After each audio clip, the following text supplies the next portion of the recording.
Hey guys, how's it going? So I'm assuming if you clicked on this video, it's because you're ready to get your first tattoo. Getting ready to get your first tattoo or knowing how to approach it can be a relatively difficult thing, I think, if you don't know what you're doing, much like everything else, I guess. So what I've done here is broke it down into what I think are the 5 most basic steps that you need to take to get your first tattoo. I'm gonna go ahead and name them, and then we'll go through and I'll kind of expand on them one by one. So, number 1, black and gray or color. Number 2, style. Number 3, looking for the right artist. Number 4, patience and deposit. And finally, number 5, how to get ready, which I think I will do a separate video for because I can kind of go more in depth into it. But anyway, without further ado, let's get started. Okay, so number 1, black and gray color. I feel like this might be a touchy one for certain people because they might want to group it with number 2, which is style. But I say on to you, I think that most styles can be done in either black and gray color. Most, not all. That being said, most people I feel like have a natural inclination to already kind of know what is going to work best for them. But not everyone is right about that. So, and I say that because I've run across people who might say like, oh, I know that color won't look good on me because of my skin tone.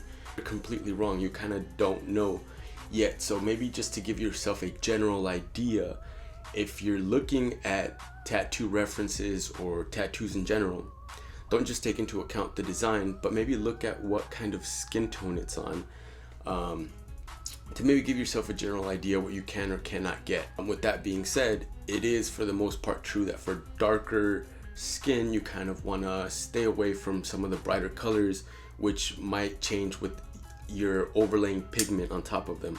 Maybe if you're too light, you might want to stay away from too much of a heavy contrast, but that again might just be for your artist to decide, and we'll kind of go more into that when it comes to deciding on your actual artist.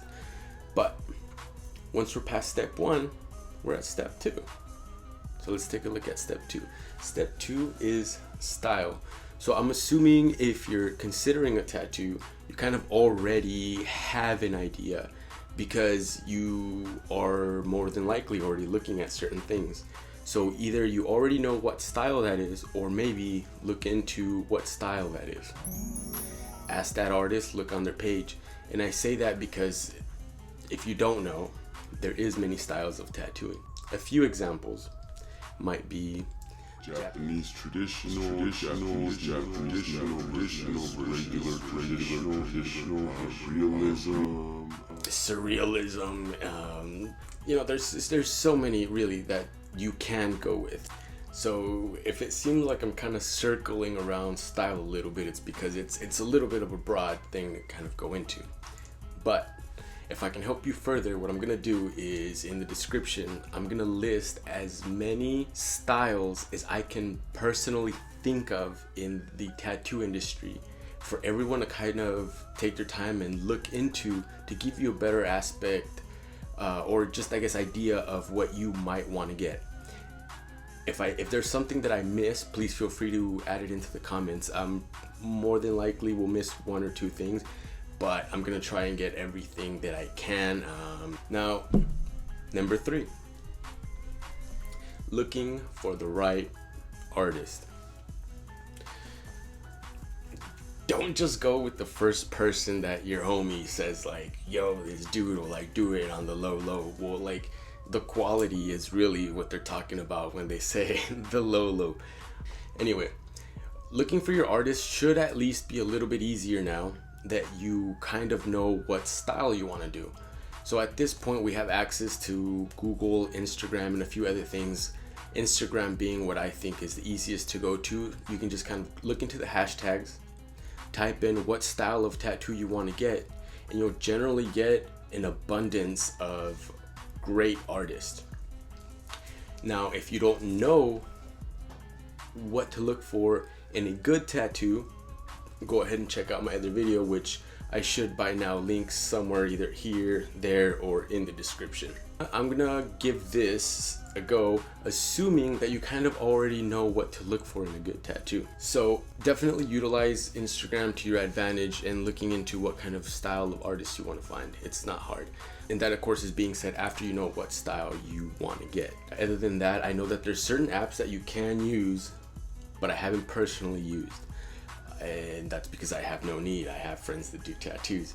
But anyway, I know some of the apps would be like Tattoo Do, and you know what, I'm blanking on the second one, and I am not gonna take the time to figure it out, so that's the only one you're getting. Other than that, when you are looking at the artist and you do happen to click on certain artists, make sure that you look or take a look at their work in general. You'll kind of see if they really do specialize, or not necessarily specialize, but are you proficient in that style of tattoo that you want to get. So take your time, never rush it. Never ever rush a tattoo. There's plenty of other things you can rush in life, but why would you want to rush something that's on your body? I'm sure everyone said it a million times, but here's a million and one. Don't fucking rush it. Which brings us to number 4, patience and deposit. Now, I like to think that for the most part, tattoo artists like to make money. So we'll get back to you as soon as possible. With that being said, sometimes we're a little backed up because some of us like to handle everything ourselves. And with that being said, it's not the kind of job or career, I should say, that you can just, you get a text message or an email and you're tattooing someone. It's like, hey, let's take a quick break so I can shoot these messages off. No, sometimes we're in, we start tattooing by, let's say, X time, 8 to 10, 12, 14, even 16 hours later sometimes.